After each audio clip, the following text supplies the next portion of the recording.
Et puis vous savez, dans la vie, des fois, il y a des nouveaux chemins qui arrivent. Et donc, moi, ça a été celui de l'écriture. Et, et voilà, donc, je suis devenu plutôt mélomane et amateur pour la musique et du coup professionnel pour la littérature. Professionnel, pourquoi? Parce que c'est quelque chose qui est devenu un travail quotidien. Et vous savez, écrire un livre, ça prend du temps, énormément de temps. Et ça prend tellement de temps qu'on perd la notion du temps. Et, et c'est pour ça que je pense que le livre est aussi un voyage, parce que l'auteur lui-même s'est perdu un peu dans le temps. Et souvent, quand les enfants me demandent combien de temps j'ai mis pour écrire un livre, ben j'ai toujours du mal à répondre, parce que le temps avant l'écriture est aussi important que le temps d'écriture.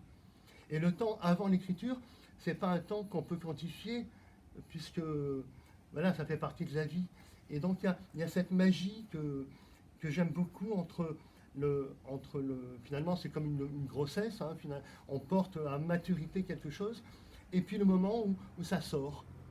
Et, et quand ça sort, eh bien voilà, on se met à écrire. Une gestation. C'est une gestation, oui, tout à fait. Vous lisez beaucoup depuis toujours, depuis l'enfance, avec des auteurs un peu de prédilection. Je crois que Sant'Antonio, ça vous a beaucoup influencé. Oui, un premier Simenon c'était aussi. Simenon.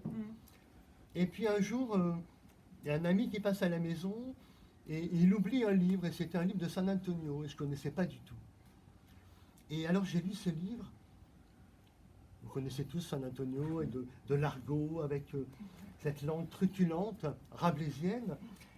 Et j'ai lu ce livre et je me suis dit, mais si lui peut faire ça, ben, moi aussi. Il m'a ouvert la porte. C'est-à-dire que avant, la littérature était quand même un milieu un peu impressionnant. Euh, et lui, il a complètement démystifié l'écriture. Et j'ai senti une telle jubilation dans ces livres que ça m'a donné, moi, envie de faire ce que j'étais capable de faire. Et non pas de l'imiter, mais d'être qui j'étais. Et Simenon. Simenon, c'est pour l'ambiance, l'atmosphère noire, grise. Et sa peinture psychologique des personnages qui est toujours très très juste. Et pour son écriture aussi qui est extrêmement limpide et extrêmement simple. Mais tous les grands écrivains ou les grands musiciens ont un langage assez simple.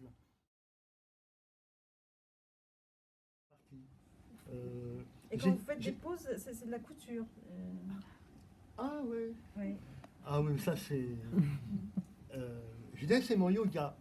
Je fais de la couture parce que je trouve que c'est bien de s'occuper les mains. Et, et pendant que mes mains cousent, et ben voilà, j'ai l'esprit qui. Et donc ça m'arrive voilà, entre deux paragraphes de faire un peu de couture pour m'aérer l'esprit.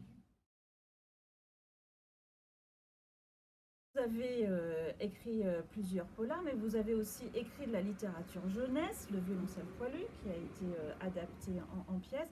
Mais vous n'en faites plus beaucoup de la littérature jeunesse. J'en ai beaucoup fait, et là j'en fais moins. En fait, j'en ai fait parce que j'ai suivi l'âge de mes enfants. Et donc j'étais proche de leurs préoccupations en primaire, au collège, au lycée. Bon, maintenant qu'ils sont sortis du cadre scolaire, je me sens moins proche. Euh, donc j'en écris plus. Alors je lisais aussi que votre sentiment, c'était que vous vous sentiez un peu moins libre dans la littérature jeunesse. Alors c'est vrai que depuis quelque temps, je trouve qu'il y a une sorte de censure. Je me suis fait taper sur les doigts ou tirer les oreilles par des éditrices qui m'ont reproché de mettre trop de gros mots dans les livres, ou que le langage parlé voilà, dépassait un certain, voilà, un certain académisme. Et j'étais très, très, très surpris, déçu, hein, vraiment déçu par cette façon de conserver quand même la littérature dans quelque chose de très formel. Et quand je vois ce que les enfants, les jeunes regardent les séries, par exemple, je veux dire que Ils sont déjà exposés. mes livres arrivent Ouais. loin derrière Ouais. au niveau gros mots et puis des situations compliquées, quoi. Donc il y a une sorte de décalage et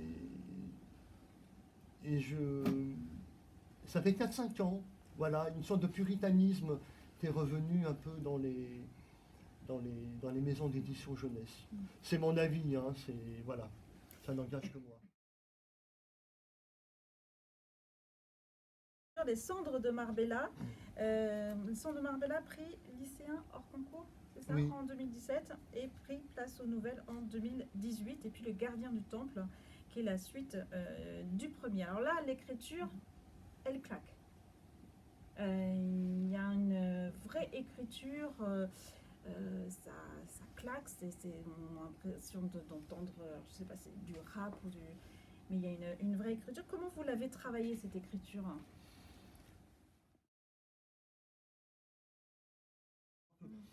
J'écoute pas du tout de rap, c'est pas du tout mon style. Moi, j'en suis resté à Mozart, mais en même temps, il y a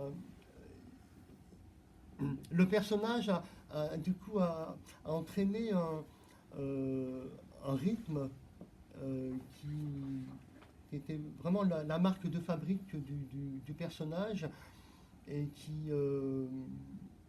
et mon travail, ça a été d'essayer de recréer un langage parlé, mais en faisant quelque chose de très littéraire.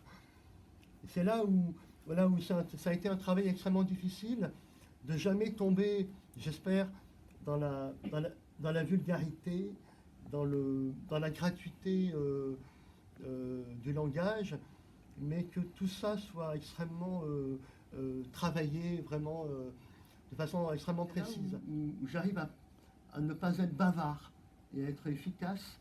Et parce qu'au départ, quand j'écris un texte, il peut faire 50 000 mots. Ça, c'est le premier jet. Mais après, il y a le retravail, il y a ce que j'appelle le gros ménage. D'abord l'aspirateur, après il y a le balai, après il y a l'éponge, après il y a le... Et à chaque fois, j'enlève ce qui me paraît en trop. Oui.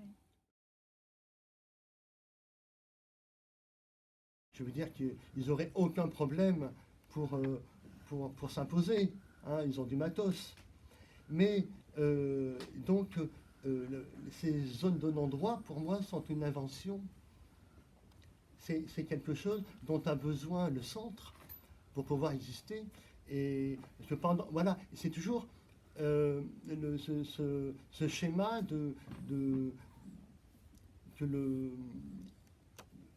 le mal existe, mais il n'est pas là, il est autour. Et donc de créer cette ambiance un peu étrange, et on le voit dans les médias, c'est-à-dire que quand il y a une voiture qui brûle à Paris, on n'en parle jamais, mais une voiture qui brûle à Aubervilliers, ça va faire le JT TF1, quoi.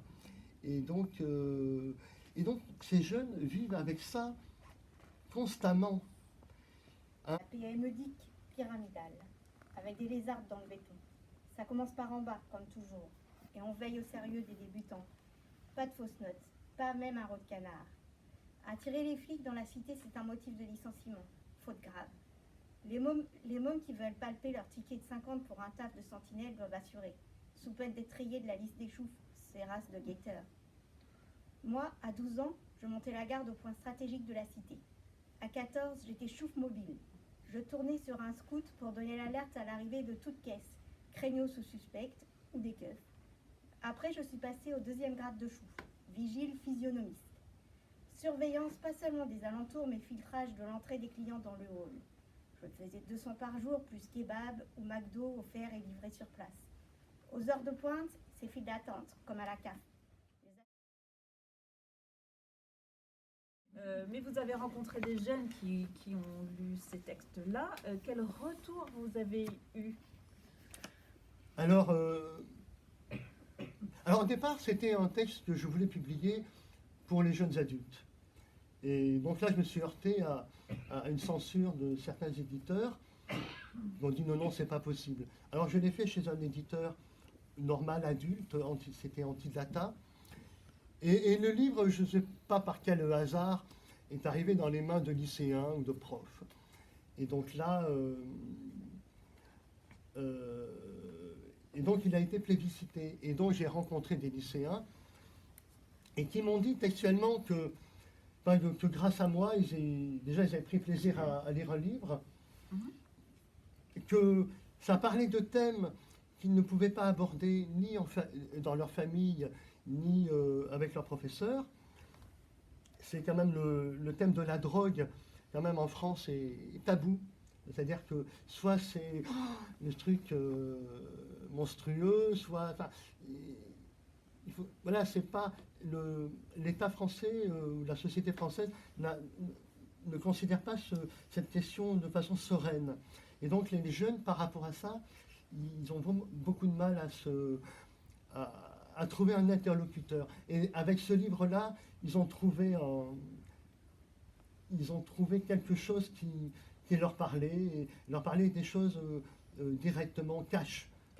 Et c'est vrai que c'est un langage qui est cash, et ça leur a plu.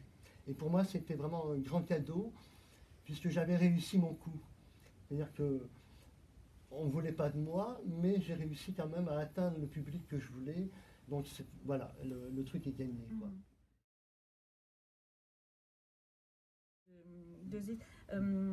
Pourquoi vous êtes aussi attaché à Diz, vous? Ben, c'était pas prévu, vous savez, quand j'ai écrit Cendre d'Omar-Bella, je dis voilà, c'est fait.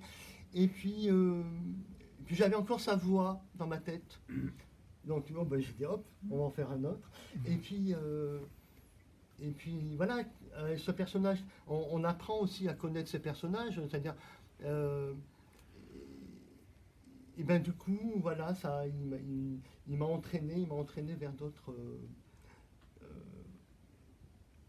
Voilà, mais c'est vraiment naturel, quoi. J'étais pas du tout parti pour faire une série, pas du tout, pas du tout. Pascal Antonini, il avait mis en scène le violoncelle poilu, donc on se connaissait déjà. Et puis, quand il a lu le texte des Cendres, il m'a dit je veux le faire. J'ai le comédien, j'ai tout. Voilà, je dis super. Voilà. Et donc j'ai une grande confiance artistique en lui, et donc voilà. Et ils ont fait quelque chose de formidable. Vraiment, c'était très. Bon, je suis pas très objectif, hein, Oui. mais c'était bien.